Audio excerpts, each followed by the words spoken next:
Tracking Hurricane Dorian, Governor Ron DeSantis is at the National Hurricane Center right now for a briefing on the storm. Let's listen in. I know people are going and looking. We've heard reports of there being fuel shortages already in places like Brevard County. This executive order allows more of that fuel to come. It also allows us to mobilize the National Guard. So, we're obviously working with Major General Eifert. With a track like this, it's uncertain where to deploy them, but obviously the National Guard is going to be on deck for this. I spoke with President Trump yesterday, and he assured me that the federal government would be with us every step of the way, supporting us in any way that they can. And I've also spoken with the acting FEMA director, and he assured me that they're going to be working closely with us. We do have the FEMA regional representative will be in the state EOC in Tallahassee. I think starting today, we will be standing up. The EOC is partially stood up today. It will be fully stood up tomorrow.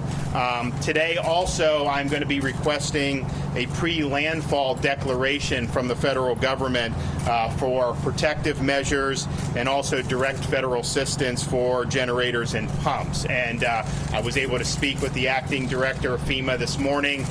We do not anticipate that being a problem, and so we look forward to submitting that to the White House and getting the president's approval on that.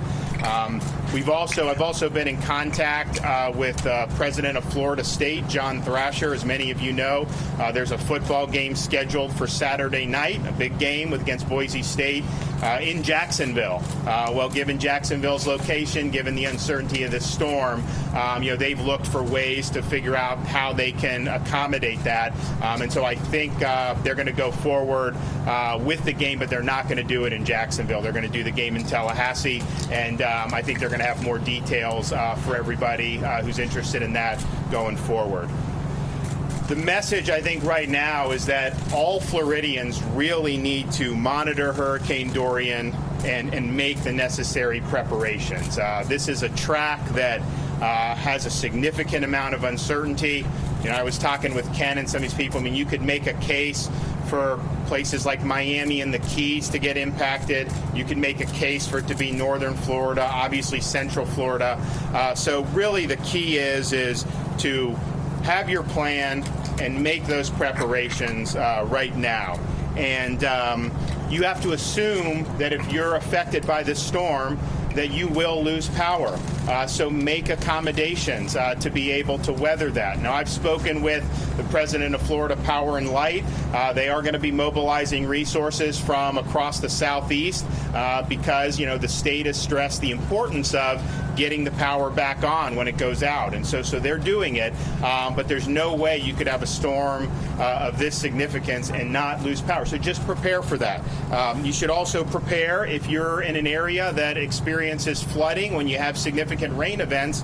Well, guess what? If you're impacted by this storm, you are going to see a lot of water. The Ken was showing me the threat of storm surge depending on where it hits. That threat is significant. But even in terms of the interior parts of the state that could be affected by really significant amounts of rain, we have rivers, we have different bodies of water, so be prepared for a lot of water. You should have 7 days of food and medicine and water as part of your plan. I know people are going to the stores now. Some of the water's flying off the shelf. You still have time to prepare, so do it. But have those preparations made in terms of food, water, and medicine. Familiarize yourself with possible shelters in your area. You don't know how the storm is necessarily going to track, and you need to have that information in case you have to avail yourself of those resources. Know which evacuation routes are available to you.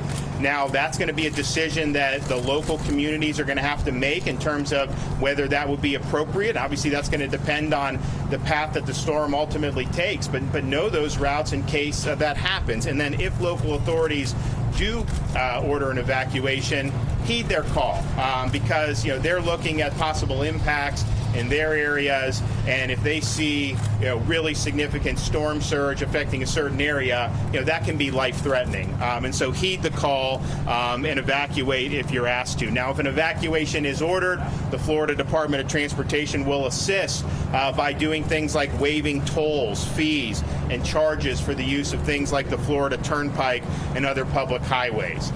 We've had now hurricanes affect the state for a number of years recently. We had a period where we didn't have hurricanes for over a decade. Obviously, we're always bringing new people into the state. And so a lot of people are now experiencing hurricanes. For those who are new with this, let me stress preparation. Let me also remind people that have never been through this, because we have this happen every year. If you do use a generator, make sure you're using that generator properly. Do not let the exhaust go into your home. That it could be fatal. So use that in the proper way. And talk to your neighbors if you've never been through a hurricane here, because we do have a lot of corporate knowledge recently. In terms of some of our agencies, as school closures are announced, that will be posted on the Florida Department of Education website, which is www.fldoe.org/hurricaneinfo. As of this morning, no closures had been announced, but obviously we anticipate that as a possibility. Our Agency for Healthcare Administration has activated the emergency status system for healthcare facilities statewide so they can enter their storm preparedness status, including generators and utility company information, emergency contacts, and bed availability. Florida has a 511 traveler information system, so stay informed about what's happening on the roadways. You can go to www.fl511.com. We don't know in terms of any evacuations, but obviously that will affect how these roads are operating. Our Department of Environmental Protection has completed pre-storm beach surveys, and pre-storm prep guidance has been distributed to all hazardous waste, drinking water, and wastewater facilities. And we've had 559 disaster debris management sites that have been pre-authorized in the affected counties. And obviously, as we add counties to that, there's going to be more of those sites that are going to be authorized. www.volunteerflorida.org is being prepared for its disaster mode so that it can coordinate people who are willing to volunteer their time and resources to assist people that are affected by Hurricane Dorian. Visit Florida has a partnership with Expedia for these disaster situations. You can go to www.expedia.com/Florida, and they have activated their emergency accommodations module. Obviously, if you're in an area where there's an evacuation, you want to know how far do you have to go to be safe, and is there going to be lodging available, and this Expedia app will be able to help you do that. So I just want everybody in Florida, particularly on the East Coast, but really this could have effects. You can make a case that this could have an effect in virtually every part of the state.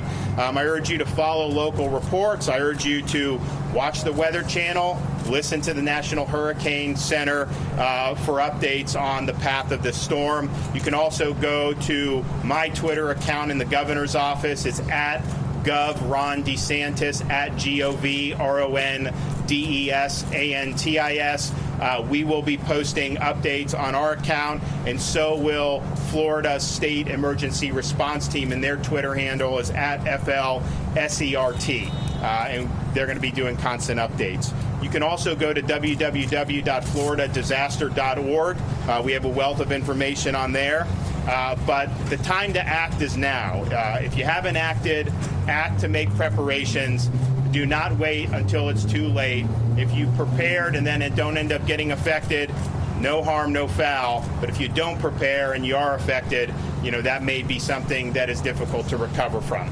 And with that, I'm happy to take a few questions. Given the potential of these storms to affect the entire state and the problems seen with price gouging and storm debris cleanup after Hurricane Irma and the federal audit into the state's own handling of its debris cleanup contracts, is the state doing anything differently this time around or ahead of the storm to avoid that situation? So in terms of some of the contracts, our emergency management director, Jared Moskowitz, has lined up contracts in advance, even before Dorian was on the radar, so that can be done, I think, in a more seamless way. We also are looking to be more aggressive at pre-positioning assets as needed. Now, as you know, when you have a cone of uncertainty that stretches the entire state, pre-positioning assets is a little bit more difficult to know where that most makes sense. But as the, I think, track becomes more clear, we will be willing to do that as well. Anyone else? I have a question. Comparing to Hurricane Irma, what kinds of things have changed in terms of preparation? Maybe FPL facing, wide outages. What kind of things can you assure the state that they are different and will be better now? Well, one, I think that if you looked at 2016, we had relatively minor storms compared to what we've seen since then. But that was really the first season where we've done this since, I think, 2005. Irma was really test because that affected so many parts of the state. So I think in terms of like the utilities, I think they learned a lot, and I think I've been in contact with FPL, and they really understand the importance of getting this stuff back online. And so we obviously, things like our emergency declaration, that allows them to move more resources quickly across Florida's roads. I would also say, we do have some of the municipal utilities who I think, it has been a little bit more difficult at times.